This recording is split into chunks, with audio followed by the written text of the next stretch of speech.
Musk blasts political legacy media puppets attempting to drive wedge between him and Trump.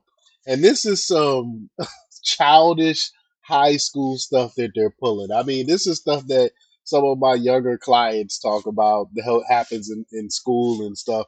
The stuff they're trying to pull to try to drive Trump and Elon Musk away. This is some childish stuff. It's this everyone notices what they're trying to do right now. It makes you wonder, like, who's really running this stuff? Who's really pushing this propaganda campaign that's telling the media to push this agenda that people can see right through? So we're gonna talk about it, but before we get started, go ahead and hit that like button, share this out so we can get this information out there. Subscribe if you're not already a subscriber, and hit that alarm bell so you know when I'm putting out new stuff. Also, check out my link tree in the description. It has a link to my Patreon. That's where I talk about things that I can't talk about here. There's also a link to my Instagram and my X account, so follow me there as well.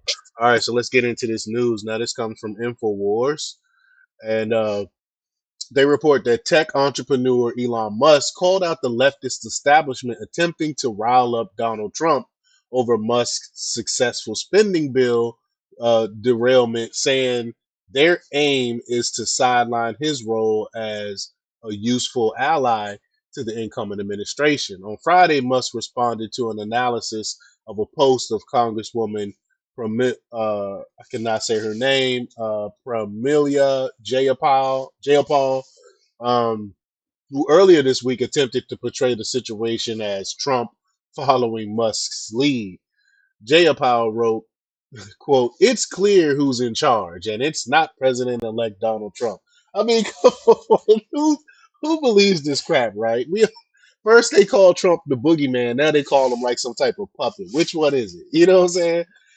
Shadow President Elon Musk spent all day railing against Republican CR, succeeded in killing the bill, and then Trump decided to follow his lead.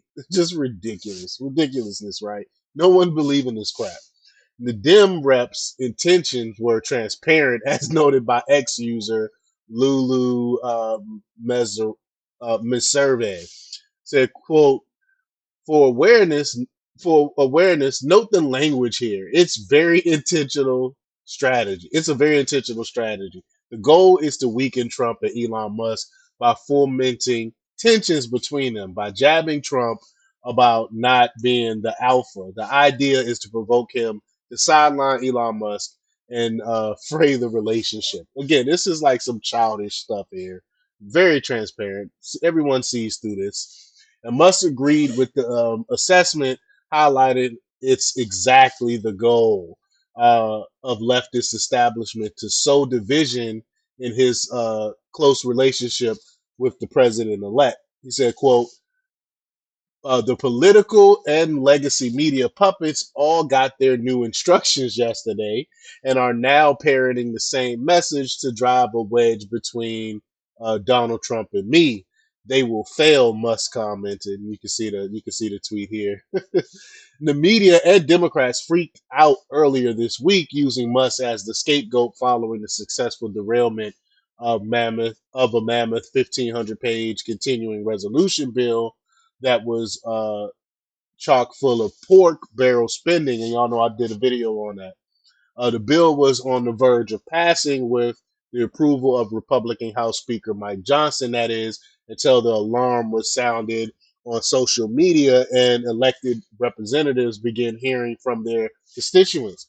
And this is what you're supposed to do. If they're trying to pull something that we don't agree with, people should speak out. People should call them, and you got Nick Sorter. He said, just in, Democrat congressmen uh, are melting down on the House floor over X's influence on Congress. They're big mad that we have a voice now. Yeah, they can't stand it. Let's just play the clip here. Look how upset this guy is. And a tweet changed all of it? Can you imagine what the next 2 years are going to be like if every time the Congress works its will and then there's a tweet or from an individual who has no official portfolio who threatens members on the Republican side with a primary and they succumb? This institution has a separate responsibility based upon the separation of powers. Members of Congress don't serve under presidents of the United States. He is upset that we finally have a voice. We're speaking out against their bull crap, saying, "No, we don't want y'all to spend all this money on our money on this pork crap. We y'all don't need a raise right now. This is the wrong time to ask for a raise. Why are y'all asking for a raise?" They upset. In spite of the establishment claims to the contrary, CNN contributor Scott Jennings highlighted how, quote, "we the people had stopped the bill dead in its tracks." So let's play this clip here. Here we go. Elon Musk, it's not the tweets, it's the reaction. I talked to a member of Congress today who told me that when the tweets started, immediately people from their own district started calling and asking questions about, what are you spending my money on? What's going on here? It's not the tweets. It is how people are reacting, and when they find out what's going on in Washington, then they pick up the phone. It's Yep. not the tweets, it's the people. So you say it's not about the people. I'm telling you, the people were flooding the congressional offices with calls today. There's something to be said for that being part of the process. And is it a little messy here at night?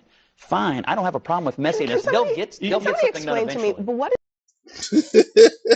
They upset that people were calling and disturbing them and cursing them out on this bull crap that they were trying to pull. They hate it. They hate that we have a voice. Meanwhile, President-elect Trump on Friday urged, quote, "if there is going to be a shutdown of government, let it begin now under the Biden administration, not after January 20th under Trump. This is a Biden problem to solve, but if Republicans can help solve it, they will."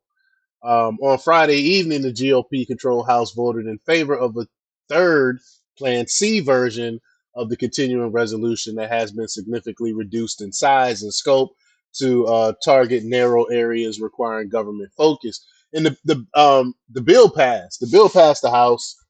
Is going to go to the Senate. The Senate, if they haven't voted on it yet, will vote on it. It's going to pass.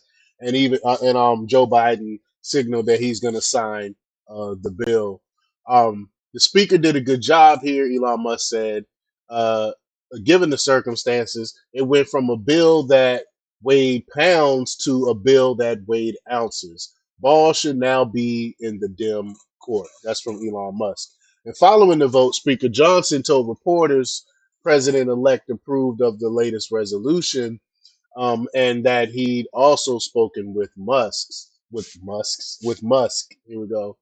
I was in constant contact with President Trump throughout this process. Spoke with him most recently about 45 minutes ago. He knew exactly what we were doing and why, and this is a good outcome for the country. I think he certainly is happy about this outcome as well. Elon Musk and I talked within about an hour ago. And we talked about the extraordinary challenges of this job. And I said, "Hey, you want to be Speaker of the House? I don't know." He said, "This may be the hardest job in the world." I think it is. But we're going to get through this. We are going to unify this country, and we are going to bring the America First agenda to the people beginning in January. We cannot wait to get started. I hope you all have a great holiday. They hate America first. They hate that we are actually putting the people first, what the people want, and calling the government out on their bull crap. They can't stand it. That's why this congressman right here was so upset. That's why he was so mad. But I'm glad it's happening. I'm glad that people finally have a voice again. But y'all let me know what y'all think about this. Leave your comments down below. Like, share, and subscribe, and check out jjthepsychotherapist.com for the latest in news. Until next time, peace.